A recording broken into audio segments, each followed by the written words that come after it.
Selamat pagi. Assalamualaikum warahmatullahi wabarakatuh. Salam sejahtera bagi kita semua. Om Swastiastu, Namo Buddhaya, salam kebajikan. Perkenalkan, Bapak Ibu semuanya dan teman-teman. Nama saya Dian Wisnu Arga. Saya dari Ambulans Gawat Darurat 118. Sehari-hari biasa dipanggil dengan Arga. Saya juga di AGD 118 sehari-hari di bagian staf diklat atau instruktur. Pada pagi hari ini kita akan masuk ke materi selanjutnya yaitu tentang trauma muskuloskeletal selama kurang lebih 45 menit. Jadi mohon Bapak Ibu maupun teman-teman semuanya saat materi ini berlangsung bisa sambil menyimak materi yang ada di buku panduan yang sudah Bapak Ibu terima semua. Jadi bisa dibuka halamannya dengan judul trauma muskuloskeletal. Baik, untuk pertanyaan, jika ada yang ingin ditanyakan, Bapak Ibu bisa langsung menuliskan di kolom chat atau bisa juga langsung ditanyakan saat sesi materi ini selesai. Oke, sekarang kita masuk ke materinya. Mohon untuk di-share. Nah, oke. Trauma muskuloskeletal. Ini berdasarkan edisi ke-7 dari kursus BT dan CLS bersama dengan Ambulans Gawat Darurat 118. Seperti biasa, sebelum kita masuk ke skenario, di sini ada contoh sebelum kita masuk ke materi, di sini ada contoh skenario di mana terjadi tabrakan dua pengendara motor saat konvoi tidak terelakkan. Tidak terlihat adanya cedera yang jelas. Namun, keduanya mengatakan tidak bisa berdiri atau bergerak dan terasa nyeri hebat di ekstremitas bawah serta pelvis. Ya. Nah, yang jadi pertanyaan adalah potensial cedera pada pasien atau korban tersebut berdasarkan riwayatnya kira-kira apa? Dan cedera apa yang kemungkinan dapat ditemukan? Nah, itu nanti kita akan bahas setelah sesi presentasi ini selesai. Sekarang kita masuk ke tujuan. Adapun tujuan dari pembahasan materi trauma muskuloskeletal, yang pertama adalah Bapak Ibu dan teman-teman semuanya dapat mengetahui anatomi dan fisiologi dari sistem muskuloskeletal. Dan saya yakin ini sebenarnya hanya mengingat kembali materi yang sudah didapatkan sebelumnya saat dulu masuk di perkuliahan. Ya. Kemudian yang kedua, mengetahui ancaman nyawa di trauma muskuloskeletal. Menjelaskan jenis-jenis trauma muskuloskeletal, menjelaskan gejala dan tanda-tanda trauma muskuloskeletal, dan melakukan pemeriksaan fisik dan penanganan trauma muskuloskeletal. Jadi itu adalah tujuan yang kita harapkan nantinya sesuai dengan apa yang kita sampaikan dapat diterima oleh Bapak Ibu semuanya. Sekarang kita lanjut. Nah, pada kasus-kasus trauma, ya, kasus trauma itu bermacam-macam, tidak hanya kecelakaan saja, ya, tidak hanya orang tertabrak sepeda motor, bisa saja pengendara sepeda motor mengalami tabrakan, bisa orang jatuh dari ketinggian, itu juga termasuk kasus trauma. Nah, ini di sini berdasarkan penelitian, biasanya pasien trauma ini akan mengalami atau disertai dengan trauma muskuloskeletal. Ya, karena terjadi benturan, resikonya pasti akan mengenai sistem muskuloskeletal. Nah, trauma muskuloskeletal sendiri jarang menimbulkan kematian, tapi dapat menjadi atau dapat terjadi atau dapat mengancam nyawa, khususnya dengan perdarahan hebat di pelvis atau di ekstremitas. Jadi artinya tidak semua trauma muskuloskeletal ini mengancam nyawa maupun tidak mengancam nyawa. Jadi tergantung di mana terjadi masalah pada sistem muskuloskeletalnya. Disitulah kita dapat menilai apakah bisa mengancam nyawa atau tidak. Ya, prinsip umum dalam penanganan pasien dengan trauma muskuloskeletal ya tidak berubah. Artinya tetap kita harus membuat prioritas penanganan, yaitu fokus dengan keadaan yang mengancam nyawa. Ya, jadi tetap prioritas utamanya cari yang mengancam nyawa terlebih dahulu, kita atasi dulu, baru kita lakukan penanganan pada trauma muskuloskeletal sesuai urutan. Ya. Kemudian kenali potensial keadaan yang mengancam nyawa dan pahami riwayat kejadian dari trauma tersebut atau yang disebut dengan biomekanika trauma. Jadi proses kejadiannya seperti apa, disitulah kita dapat memperkirakan apa kira-kira cedera yang bisa dialami oleh pasien tersebut. Ya, oke, lanjut ya. Nah, sekarang kita masuk ke sedikit mereview tentang anatomi ya, mulai dari tulang. Nah, tulang sendiri ya kita lihat di sini, yang Bapak Ibu bisa lihat di slide ya. Fungsi dari tulang adalah salah satunya, ini sudah sangat penting ya tulang. Yang pertama adalah sebagai penunjang tubuh ya.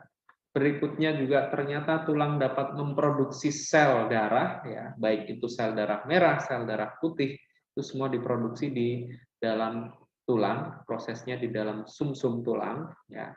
Kemudian juga di situ dapat melindungi organ-organ yang penting ya. Jadi tempat perlindungan. Jadi tulang ini dapat melindungi. Contohnya adalah yang paling mudah ya kepala kita. Di dalamnya ada otak. Nah, itu dilindungi oleh tulang tengkorak. Terus mana lagi? Jantung kita dilindungi oleh tulang sternum, dilindungi oleh tulang iga ya, paru-paru kita seperti itu. Jadi dari fungsinya saja jelas ini sangat penting ya. Ya bayangkan saja kalau kita tidak ada tulang sama sekali, kita akan seperti agar-agar, seperti karet ya. Nah kalau kita lihat dari nama-namanya, dari kepala sampai kaki, ini jenisnya ada mulai dari tulang kepala, tulang tengkorak ya, nama-namanya ya. Kemudian ada mandibula, kemudian ada servikal, ya tulang servikal ini sangat penting. Kemudian ada clavikula, ada scapula, kemudian di tangan ada humerus, di bawahnya lagi ada radius, kemudian ada ulna, kemudian di bawahnya lagi ada karpal, metakarpal, sampai di paling bawah ada palang ya. Kemudian di dada, di depan ada sternum, kemudian ada tulang costa atau iga atau ribs ya. Di belakang ada torakal 1 sampai 12 sampai di lumbal, kemudian sampai yang paling akhir tulang ekor atau sakrum ya, kemudian ada tulang pelvis di bagian depan ya, dari belakang ke depan, lalu di bawahnya ada tulang femur, ini tulang panjang ya, kemudian ada patella, lalu ada tulang tibia, ada fibula, kemudian ada tarsal, metatarsal dan palang juga. Nah, ini contoh-contoh nama-nama tulang ya, dimulai dari kepala sampai kaki. Kemudian berikutnya adalah otot. Nah, ini kalau untuk fungsi dari otot itu sendiri ya, ini juga sebagai penunjang ya, penunjang bentuk tubuh sebagai yang dapat yang menyebabkan kita bisa bergerak juga karena otot. Ya, salah satunya ada otot pernafasan, kemudian ada otot polos ya, ada otot rangka. Nah, ini yang ada di contoh yang ada di gambar ini adalah contoh otot rangka ya, mulai dari kepala sampai kaki. Bapak Ibu bisa melihat di buku ya, atau di banyak sekali referensi yang bisa dilihat nama-nama ototnya. Sekarang kita masuk ke masih di tulang. Jadi jenis dari tulang sendiri ada yang namanya flat bone ya.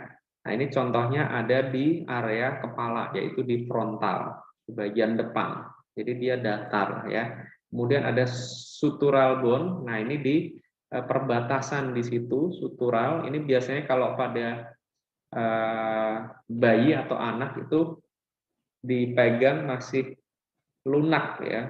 Semakin bertambah usia, semakin keras di situ.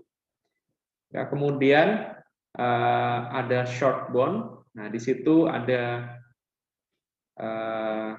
di area sini pergelangan tangan, ya, ini tulang pendek. Kemudian ada irregular bone, salah satu contohnya ya itu irregular itu karena bentuknya tidak beraturan. Nah, ini ada di tulang belakang vertebra.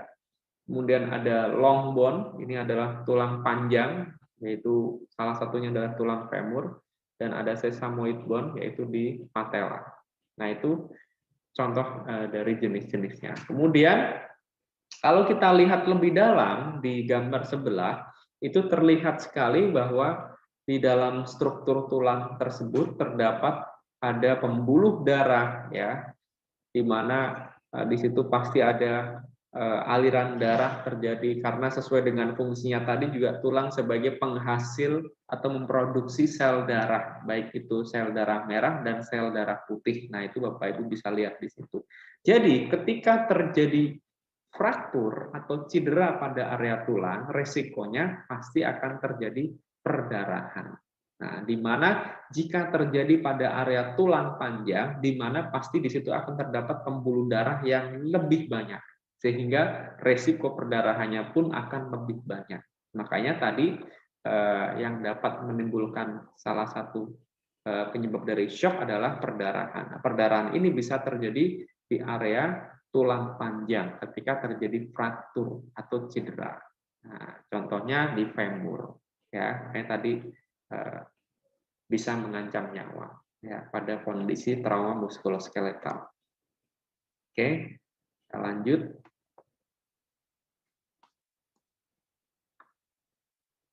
Nah, untuk asesmennya, ya, tetap kita sesuai dengan prioritas tadi, yaitu masuk ke tahap ada survei primer atau primary survey dan secondary survey.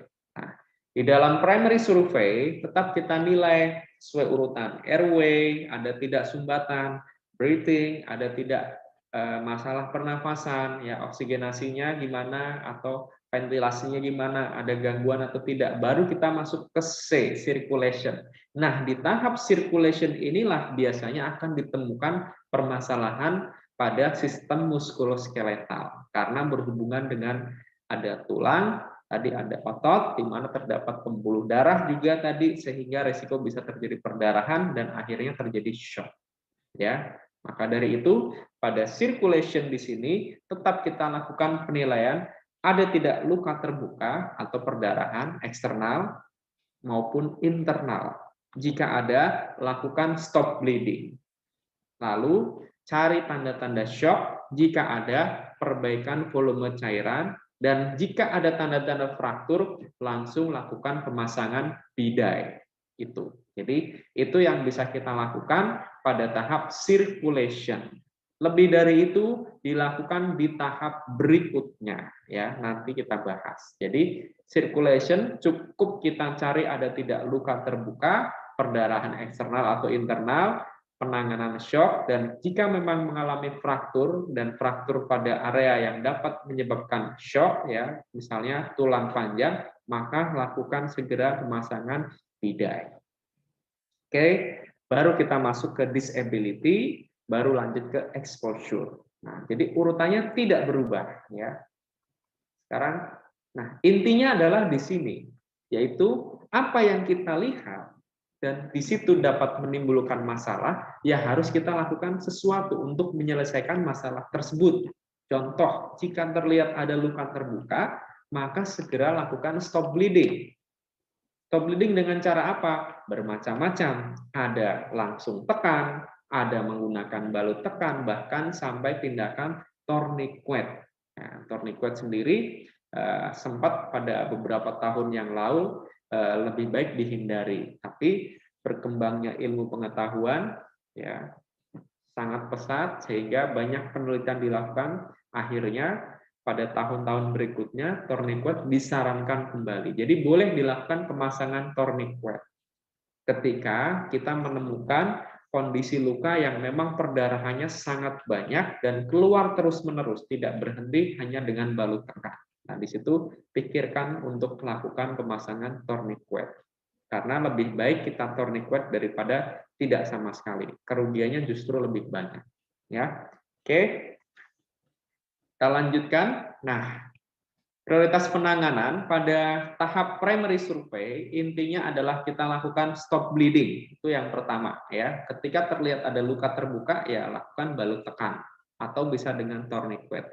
Berikutnya, jika memang kita curigai ada masalah muskuloskeletal, maka bisa dilakukan imobilisasi. Contohnya dengan pemasangan bidai, splinting ya. Kita pasang bidai. Tujuannya untuk apa? Yang pertama adalah mengurangi nyeri. Ya, kenapa bisa berkurang? Karena imobilisasi itu mengurangi pergerakan. Sedangkan nyeri yang terjadi pada masalah muskuloskeletal itu dikarenakan adanya pergerakan. Sehingga dengan pergerakan ini kita kurangi, maka nyerinya pun akan ikut berkurang. Nah, itu tujuannya. Berikutnya, mencegah hilangnya darah lebih banyak. Dilanjutkan adalah berikutnya mengembalikan perfusi. Ya, oke.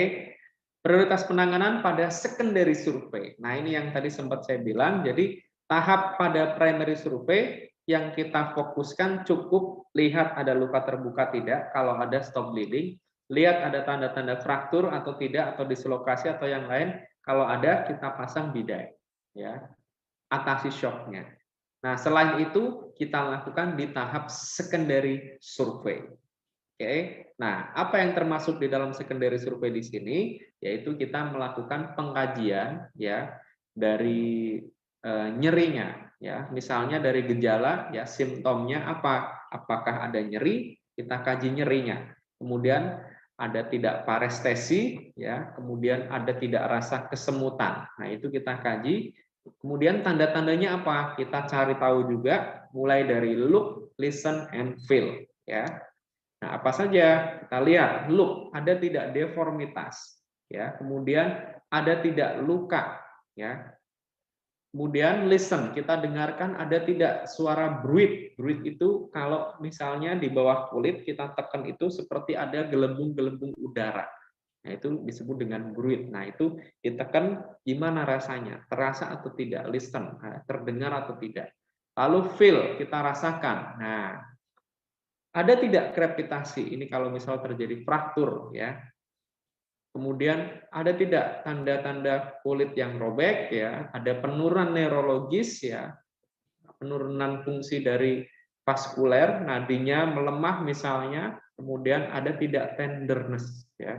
Jadi ketika kita sentuh, kita tekan, ternyata terasa sangat lunak ya. Jadi di situ kemungkinan terjadi masalah di muskuloskeletal ya. Jadi itu yang bisa kita lakukan, yaitu look, listen, and feel di secondary survey.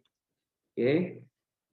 Nah, apa yang harus jadi perhatian ketika kita lakukan penilaian tadi di secondary survey? Ternyata ditemukan ada kemungkinan gangguan vaskuler, kemudian ada tanda-tanda fraktur terbuka, kemudian ada tanda-tanda kompartemen sindrom atau sindroma kompartemen, maka disitulah kita langsung melakukan tindakan segera, yaitu minimal kita melakukan pemasangan bidai atau imobilisasi.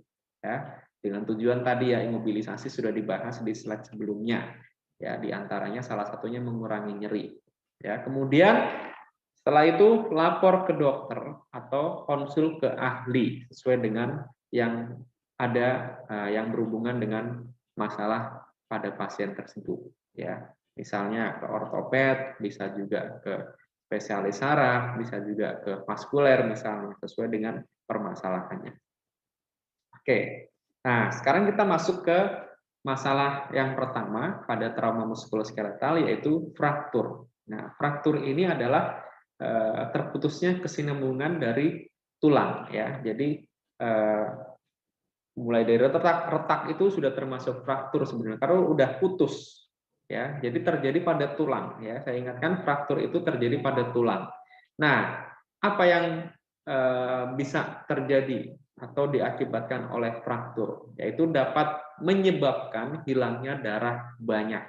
Jadi, biasanya pada kondisi fraktur pada tulang panjang. Nah, kenapa? Karena tadi salah satu fungsi dari tulang adalah sebagai tempat produksinya sel darah, baik itu sel darah merah maupun putih. Jadi ketika terjadi cedera pada tulang tersebut, resikonya ya kehilangan darah. Apalagi tulang panjang, di situ banyak menempel pembuluh darah, ya, sehingga akan terjadi perdarahan yang lebih banyak lagi. Maka bisa terjadi shock, ya.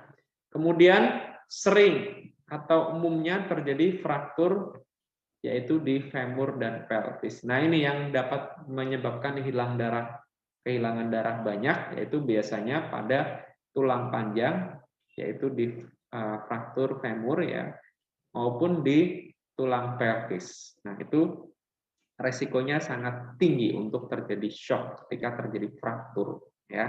Kemudian pada kasus multiple fraktur. Nah, ini harus hati-hati. Artinya walaupun frakturnya tidak terjadi di tulang-tulang tersebut, tapi banyak tulang-tulang yang mengalami fraktur di tempat lain. Berarti itu traumanya hebat, ya. Kejadian traumanya hebat karena frakturnya lebih dari satu.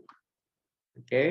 Nah, ini adalah contoh gambaran tulang yang bisa mengalami fraktur, kemudian resiko kehilangan darahnya berapa. Di situ Bapak Ibu bisa melihat, ya, baik itu terbuka maupun tertutup, ya. Jadi fraktur itu bisa terbuka, bisa tertutup. Ya, membedakannya kalau terbuka jelas ada celah berhubungan langsung dengan udara luar atau dunia luar, ya, dari anatomi yang ada di dalam. Kalau tertutup ya jelas di situ tidak ada sama sekali luka, ya, di bagian luarnya. Oke. Nah, Bapak Ibu bisa melihat di situ ketika terjadi fraktur kosta atau iga, satu iga fraktur, maka risiko kehilangan darahnya kurang lebih 125 cc. Radius atau ulnaris yang fraktur kurang lebih 200 sampai 500 cc. Humerus kurang lebih 750 cc, tibia atau fibula sekitar 500 sampai 1000 cc, femur ini sekitar 1000 sampai 2000 cc, dan pelvis ini sangat masif atau masif itu terus-menerus, ya. Jadi itu bisa terjadi resiko yang bisa terjadi ketika mengalami fraktur. Ya, tergantung lokasinya di mana. Selain fraktur juga ada dislokasi, ada sprain, ada crash syndrome, ada sindroma kompartemen. Nanti kita akan bahas satu persatu. Oke. Bagaimana cara penanganan pasien dengan fraktur? Ya, pastinya kita lakukan pemasangan bidai. Gunakan bidai yang tepat sesuai dengan kebutuhan. Bidainya ukurannya harus pas, nggak boleh asal-asalan, karena itu akan mempengaruhi hasil dari apa yang sudah kita kerjakan. Apakah memperbaiki kondisi atau justru memperburuk kondisinya. Wound management atau manajemen luka. Nah, ini bisa dilakukan sekarang atau nanti. Nah, tergantung dari kondisi pasiennya stabil atau tidak, jumlah petugasnya cukup atau tidak. Jadi artinya tidak harus segera dilakukan. Yang penting adalah tadi sesuai dengan prinsip utama di primary survey, di bagian circulation yang paling penting. Kalau ada luka terbuka, stop perdarahan. Kalau ada fraktur, pasang bidai. Jadi intinya di situ.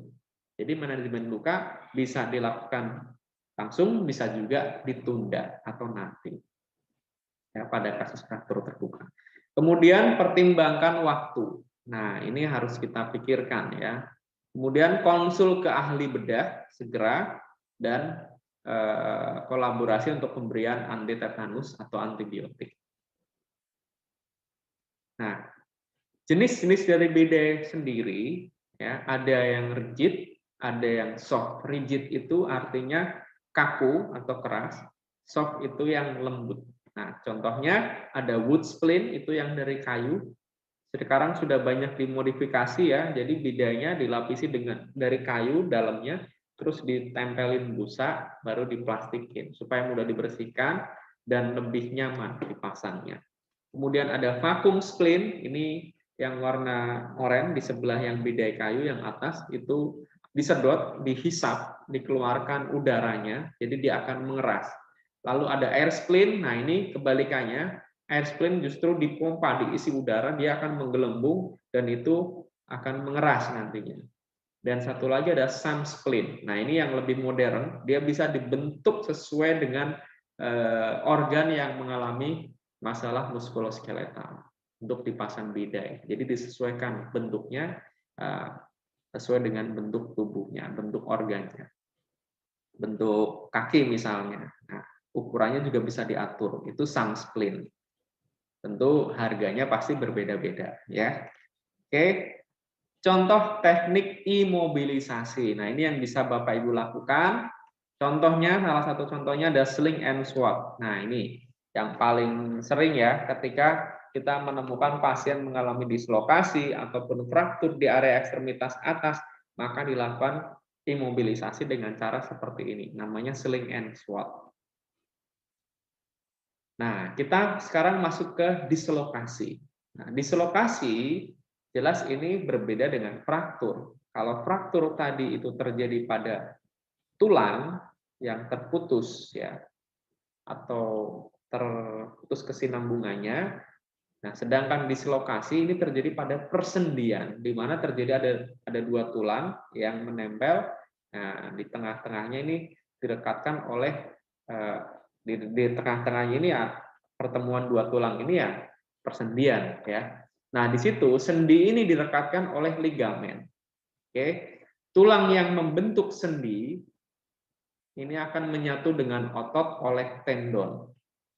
Kemudian ketika terjadi pergeseran atau perubahan posisi, namanya juga dislokasi. Jadi perubahan posisi, lokasinya bergeser.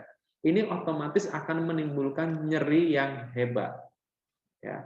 Ya, hampir sama dengan fraktur juga pastinya nyerinya. Kenapa? Karena yang kita tahu juga di tulang-tulang tadi maupun di persendian tadi juga terdapat banyak persarapan, sehingga resikonya pasti akan mengalami nyeri.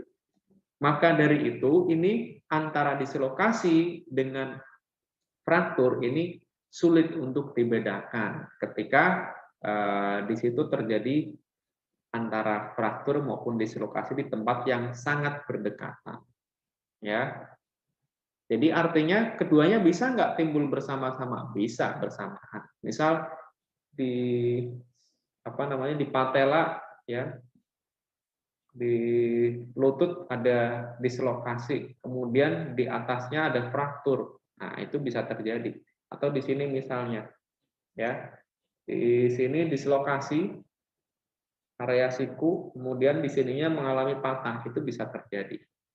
Nah, hampir susah untuk dibedakan kalau seperti itu, ya. Biasanya untuk membedakan dari tanda gejalanya atau bengkaknya, tapi ini sulit, ya. Harus dilakukan pemeriksaan penunjang lebih lanjut. Apa tindakannya? Pemasangan bidai, ya. Kita pasang bidai seperti yang kita temukan dari awal. Jadi misal dislokasi di siku, posisinya begini, ya udah kita pasang bidai seperti ini.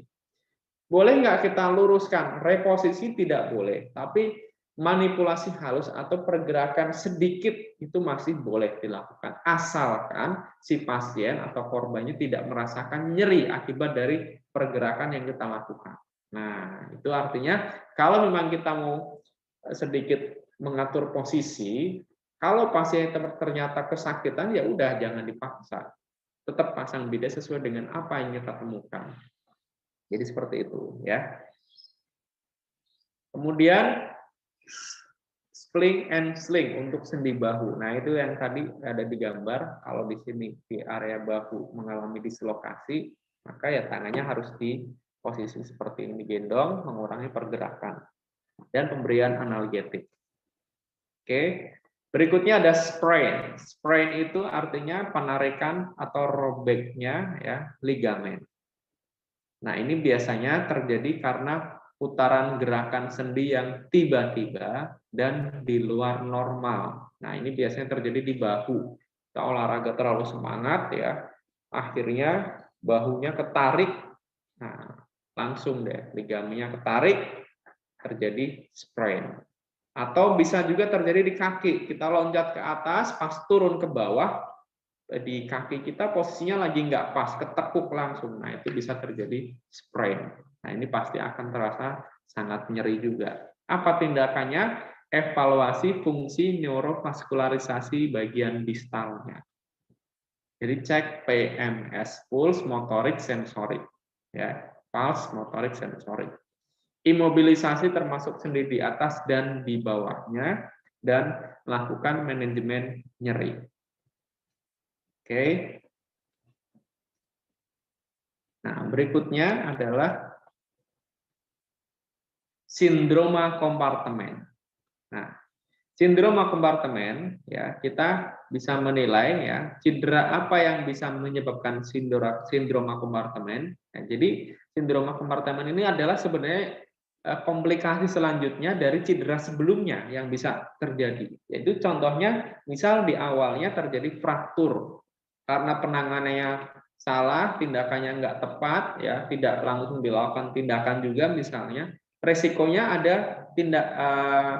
komplikasi selanjutnya atau masalah selanjutnya, yaitu muncullah sindroma kompartemen seperti itu. Nah, maka dari itu di sini cedera apa yang bisa menyebabkan sindroma kompartemen? Di antaranya ada fraktur, ya, di lengan atau tibia biasanya, kemudian cedera vaskuler atau tulang, kemudian cedera pembuluh darah, ya, kemudian luka bakar, kemudian cedera yang dibalut terlalu ketat. Nah, ini pembidaian yang ngikatnya kenceng, asal kenceng misalnya. Itu bisa juga menyebabkan terjadi kompartemen sindrom atau sindroma kompartemen. Kemudian luka yang hancur dan berat. Oke. Nah, tanda gejalanya, nah ini Bapak Ibu pokoknya ingat yang namanya 5P. Apa tuh? Ada pain, pallor, pulselessness, parestesi, dan paralisis. Nyeri, ya, kemudian perubahan warna, ya, kemudian nadinya tidak teraba, kemudian mati rasa, mulai dari kesemutan sampai kelemahan otot. Nah, di sini jangan menunggu 5P ini muncul. Artinya sebenarnya kalau sudah muncul dari salah satu 5P ini, maka itu sudah terlambat. Artinya itu sudah terjadi sindroma kompartemen. Nah, ya, jadi apa yang kita lakukan? Ya, maka dari itu setiap kita pemasangan bidai, baik sebelum dan sesudahnya, wajib untuk periksa pulse, motorik, dan sensorik. Ya, nadi, kemudian pergerakannya, kemudian perasanya, sensoriknya, rangsangannya, terasa atau tidak, sebelum dan sesudah pembidaian atau imobilisasi. Itu dengan tujuan salah satunya mengurangi resiko untuk terjadinya sindroma kompartemen. Jadi itu, ya, makanya pengikatan kita tidak boleh terlalu kencang. Dari mana kita tahu kekencangan? Dari cek PMS tadi, pulse, motorik, dan sensorik. Nah, apa tindakannya? Pertama, untuk pemeriksaannya bisa dilakukan tes diagnostik, ya. Perlu nggak di X-ray? Ya boleh saja, bisa dilakukan X-ray. Syaratnya yang penting pasiennya stabil dulu, dan X-ray-nya bukan pasien yang dikirimkan ke ruang radiologi, tapi radiologi yang datang ke pasien. Seperti itu seharusnya, ya. Seharusnya seperti itu. Di mana yang harus dilakukan X-ray? Bagian yang dicurigai, ya, di atas atau di bawah sendi misalnya. Dan pasiennya tetap harus stabil tadi. Itu yang paling penting. Biasanya kalau memang sudah terjadi sindroma kompartemen, diapain? Nah, salah satu tindakannya adalah fasiotomi. Biasanya kolaborasi dengan dokter untuk dilakukan fasiotomi. Kalau memang sudah terjadi sindroma kompartemen, ya. Baik. Nah, itu dia tentang trauma muskuloskeletal. Sampai di sini ada yang ingin ditanyakan, Bapak Ibu bisa langsung tulis di kolom chat atau bisa juga langsung bertanya dengan kami, ya. Baik, jika tidak ada pertanyaan, maka saya tutup untuk materi tentang trauma muskuloskeletal. Terima kasih atas perhatiannya. Selamat pagi. Wassalamualaikum warahmatullahi wabarakatuh.